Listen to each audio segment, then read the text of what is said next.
Well, thank you for your time. Really appreciate it. Thanks for having me.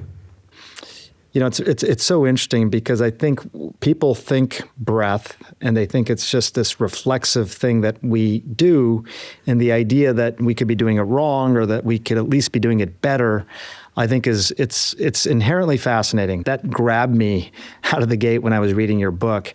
You start with this scene, which is essentially a free breath class in San Francisco. And I think you write that your doctor said it could help your failing lungs and your frazzled mind. And I'm just curious, first of all, what was your health like at that stage of life? And what did you initially think when your doctor said that? My health was pretty good. I focused a lot on exercising, eating well, sleeping 8 hours a night, all of that stuff. But the issue was I kept getting respiratory problems. I kept getting bronchitis, and I kept getting mild pneumonia every year. And I was told by my other doctors that I would go to that this was normal, that I shouldn't be worried about it. But I started to question that after several years, and that's where a Dr. Friend mentioned I should do a breathwork class, which I had never done in my whole life. And so I took her word and explored it. Were you a skeptic or a believer out of the gate? Well, I've been a journalist for 20 years, so I'm very skeptical about stuff, especially when people start making very bold claims about how very simple things can transform your health in particular ways. So yes, I was extremely skeptical. So obviously your thoughts about this evolved over time. Take us back into that clinic though. What happened and what started to make you less of a skeptic and more of a believer? I think my personal experience right from the get-go, I had a really powerful experience in that breathwork class that didn't seem physically possible, that you could just sit with crossed legs in a cold room and breathe in a rhythmic pattern and break into a complete sweat. Hair sopping wet, t-shirt sopping wet, just within a number of minutes. It wasn't like I was exerting any serious physical effort to do this. It was just a very rhythmic breathing pattern. And I'm not saying this is proof of anything. There's no control version of me, but I've never had one of those problems since, after I learned these very basic principles. And so that got me more curious from a journalistic standpoint of what else there was out there about it. You know, where was the science? And so when I started looking at the scientific literature, started talking to experts in the field, it turned out that so many of us are breathing dysfunctionally. So whether you have asthma or snoring or sleep apnea, or COPD or nasal congestion during allergy season, all of these are signs that you're not breathing well. And just adhering to a few extremely basic, deceptively simple guidelines, you can restore a lot of those issues. Can you tell us what a few of those simple basic guidelines are? Sure. The first one is to breathe through your nose the majority of time in the daytime and all of your sleeping time. You should be breathing in and out through the nose. If you look at any other animal in the animal kingdom, how do they breathe? Even a horse running at 45 miles per hour, it's breathing in and out through its nose, and we're designed to do the same thing. So that's the number one thing that you need to be doing. And after that, it's breathing slowly, breathing rhythmically, breathing deeply, and having a full exhale. So you can remember all of those, very easy. You can write them on a napkin, but actually adhering to those practices is a bit more of a challenge. One respiratory therapist I talked to, I was at the hospital on Monday and I said I was going to be interviewing you. And she said to talk to you about this idea of proper tongue placement within the mouth. And so just now, as I'm talking to you, this idea of taking your tongue and putting it right at the junction of your palate and your front teeth, your upper teeth. And I'm doing it right now. And if you're trying this, you'll find if your tongue is in that position, it's very hard to mouth breathe then, right? It automatically forces you to nose breathe. She's completely right. And so this is something that so many of us are just coming back to. This is especially important for kids because the tongue is a very powerful muscle. And if you have proper oral posture, that tongue, especially when you swallow, will push against the upper palate and enable you to have a wider mouth. And with that wider mouth, teeth can grow in straight. And this is one of the reasons why so many kids have mouths that are too small. Because they have mouths that are too small, they have teeth that grow in crooked. So not only is it good functionally for how your bones are going to be developing, but for breathing as well and keeping your mouth shut. This is the natural position in which we're supposed to be holding our tongues and breathing. I think you just alluded to this, but why are humans more likely to be mouth breathers than other species? It's a whole number of different factors. And the first one has to do with the size of our mouths. If you go back in time, you could go to anywhere in the world around 1,000 years ago, and you would see uniformly straight teeth. You would see very wide mouths. And then you could go back in time 10,000 years ago, 100,000 years ago, a million years ago, and you would see the same thing. And then right around the Industrial Revolution, depending on where you were, 300 years ago, 400 years ago, in a single generation, 50% of a population would have crooked teeth because their mouths were so small. And this was 100% tied to the consistency of the food they were eating. Industrialized foods are extremely soft. There's no chewing stress. Without chewing stress, you can't expand your mouth properly. This sounds crazy, but Dr. Robert Corricini spent 40 years researching this and wrote 250 different scientific articles showing the same thing over and over and over. So that's the number one reason why we have mouths that are so small. And with that small mouth, it's harder to breathe. I just want to make sure I understand. So does a smaller mouth make you more likely to be a mouth breather? Yes. Is that the relationship here? Yes, exactly. Because your tongue has a harder time fitting in your mouth. Your mouth is so small, your tongue is more apt to be laying over your teeth, and it's more comfortable to breathe like this because that mouth is so small. Also, what happens is the upper palate here, when the mouth grows too small, that upper palate grows up, and it takes away real estate in the nasal cavities. So that makes us more apt to suffer from congestion. And if we're congested, we're breathing through the mouth. By the way, I have 3 daughters. My oldest is 20. She was visiting over the holidays. Went into her room to wake her up, as you often do with teenagers, and I noticed that her mouth was taped. I think for her, it's in part cosmetic. Like she thinks that it'll change the shape of her jaw. It's something that she would do for that reason, as much as she would do for concerns about cavities and bad breath and things like that. Any validity to that? I've spoken at a lot of schools, and as you know, young kids don't care about being healthy. They usually don't have to worry about it, right? They're immortal, yes. They're immortal, but they really care about how they look. And the one thing that gets them to pay attention is to show them pictures of either twins or of young kids who have gotten hamsters or have gotten cats or dogs that they were allergic to. And you see within a few years of them adopting to this mouth-breathing posture, their facial profile completely changes. Again, this seems nuts, but if you really think about it, during those stages of very fast development, if your mouth is constantly open, the skeleton and musculature is going to adopt to that open, slack-jawed posture, right? And after a few years, it will affect your facial profile. This is so common that researchers call it adenoid face. When adenoids get inflamed, kids tend to mouth breathe. And if they do that for too long, they develop this facial profile. What is too long? It depends, right? It depends when that obstruction happens. Probably, I think the most vital times to be a nasal breather are probably from the ages of 8 to 15. That's just a complete guess based on growth patterns and what I've heard from dentists. But that doesn't mean that you have to start when you're 8 and you have to stop when you're 15. This is a habit you want to carry through. If you were to just define what correct breathing looks like, especially given the fact that 90% of us are probably breathing incorrectly, what does it look like? If I were to show you, I would bore you to death because it is imperceptible. It is so soft and so fine and so easy and so natural. It looks as if nothing is happening. So in my view, perfect breathing is in and out through the nose. We already know that, right? It's able to bring breath comfortably down to the abdomen, to the stomach area, and be comfortable enough with yourself to allow that area to expand as you breathe in, as you're inhaling. And as you breathe out, it's very soft. You're just letting it go. You're not forcing it out. This is a natural, cyclical, rhythmic thing. It should be very soft and very fine. As well, my shoulders shouldn't be moving. My neck shouldn't be moving.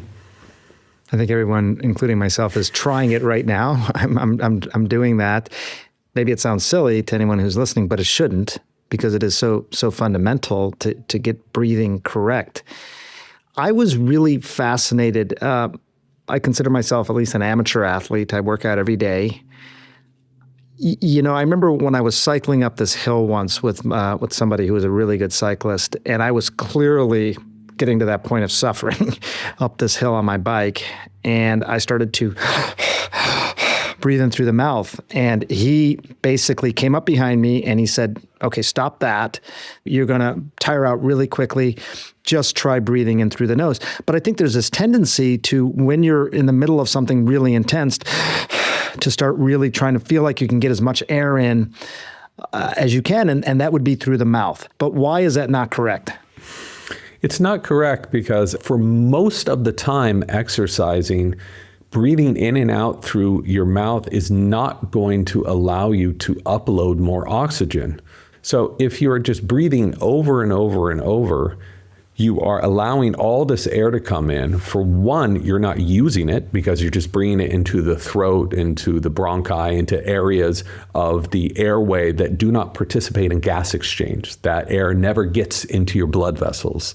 And another thing that you're doing is you are offloading this carbon dioxide. And without that carbon dioxide, oxygen can't do its thing. It can't function in your body. So it actually deprives you of oxygen if you are mouth breathing too much and breathing too much. Why do you think we reflexively do that if it's not physiologically beneficial? Because we have an extremely low threshold for carbon dioxide, because we have habituated ourselves to be overbreathers all the time. The hottest new trend in athletic performance, and I know several elite trainers of Olympians and ultramarathoners, is to condition their athletes to tolerate more CO2. Because if you're able to tolerate more CO2, you're able to use more oxygen more efficiently and breathe less. If you were able to breathe going up that hill, if you were able to breathe 20 deep breaths instead of 60 shallow breaths, that's going to have a huge impact on your heart rate and your levels of fatigue. And I should point out as well, nose breathing is not just an alternative to mouth breathing. There are other benefits to nose breathing as well. There's dozens of benefits to nasal breathing. The number one thing for me is that it forces you to slow down your breaths, right? There's a baffle in there. All of these different turbinates and different structures allow you to slow down that breath. And with that slower breath, your lungs are actually able to absorb more oxygen, right? You create more pressure, and with that pressure, you can absorb more oxygen. So it's much more efficient. Another reason, our noses are our first line of defense against bacteria and viruses. Not only do we have different structures to help filter out stuff, but we also produce a profusion of nitric oxide, which kills bacteria and viruses very, very efficiently. And we produce that in our nose. We don't get that when we're breathing through the mouth. So just explain that to me. So if you're breathing through your nose, the nitric oxide is, you have higher levels of it as a result of nasal breathing? You release 6 times more nitric oxide when you're breathing through your nose. It's that vibration, right? That rhythm of the air passing through your nasal cavities to the endothelial cells that release this nitric oxide. So that immediately goes down to your lungs, and it's an extremely powerful vasodilator. So it allows your blood vessels to help open up. We can do that in our noses as well. And we can increase that even more if we hum. We get a 15-fold increase in nitric oxide humming. You'd be surprised. I know this sounds goofy, but next time you're riding up that hill, next time you're struggling and you're breathing through your nose, try to hum.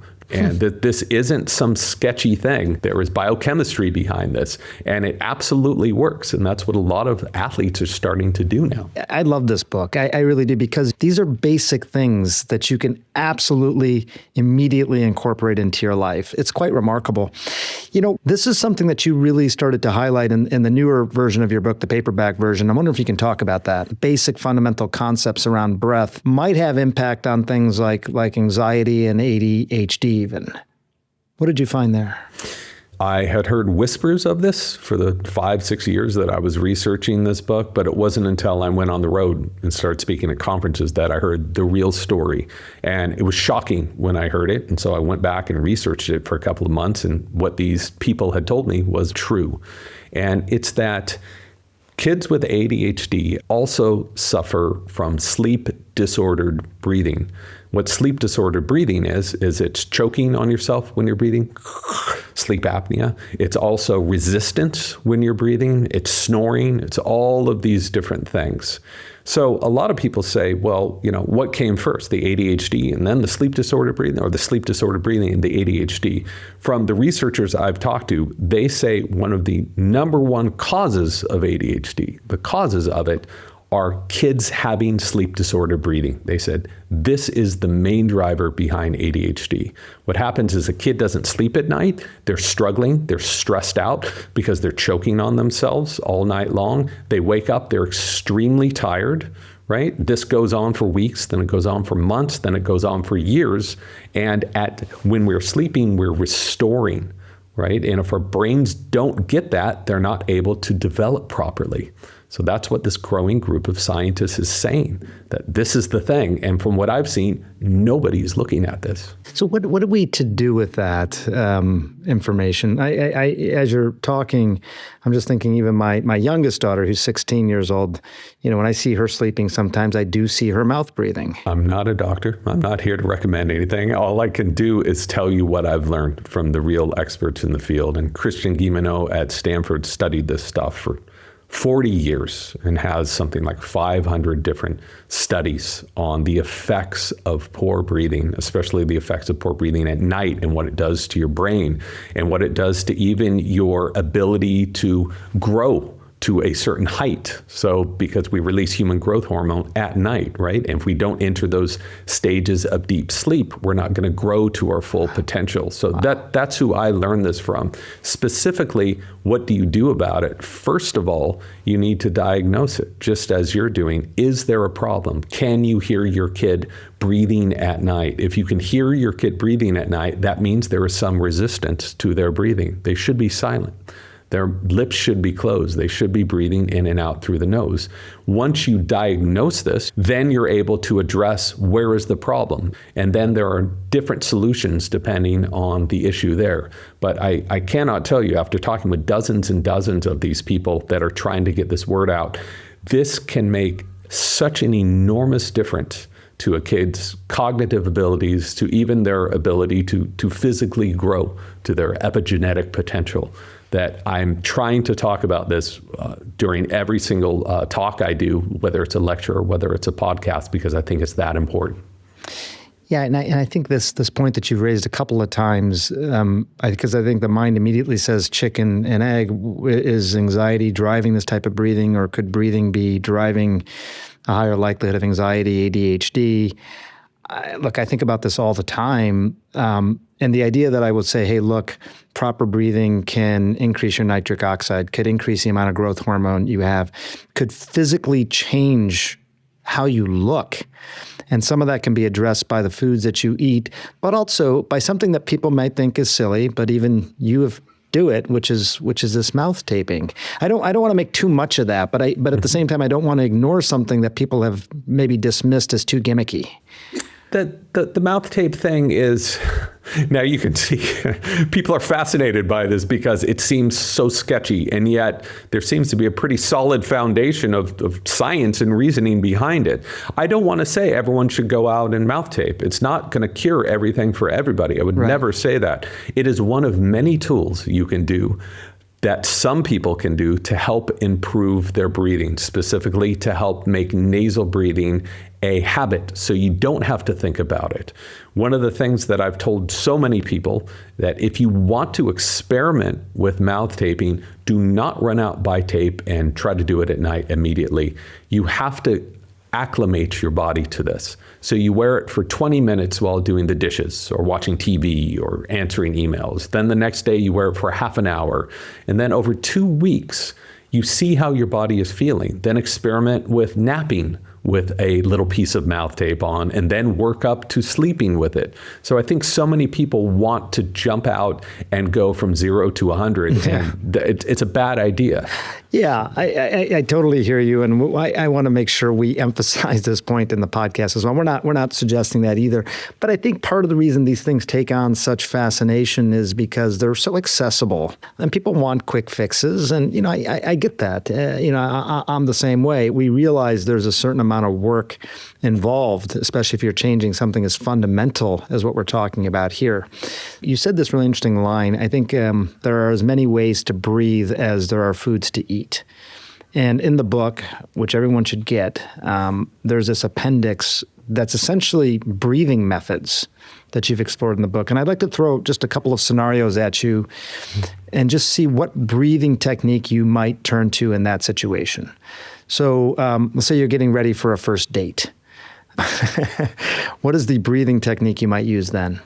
I'm trying to imagine a scenario here. You're about to knock on the door, right? You've got your roses in your hands, some romantic rom-com visual here, and you're about to knock on the door. This is what I would do to remove those butterflies in your stomach.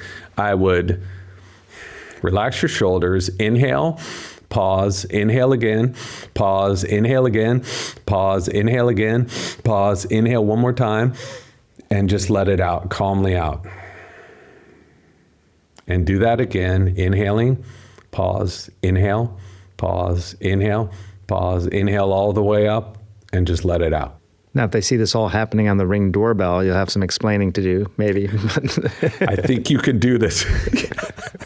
Yeah, make sure there is not a camera watching you do this. But what you can do is on the, in the car before you do that, or on the subway. And another thing is, this doesn't have to be a big pronouncement, right? You can do this so subtly, no one can see it. You are constantly breathing in. You are telling your nervous system, you're telling your heart that you are in control. It's not in control. This is not a subconscious thing. This is something that you are consciously controlling. That's amazing. Let me ask one more scenario, because I just wrote this book all about pain. Someone has chronic pain, like chronic back pain, and maybe struggling with the flare-up.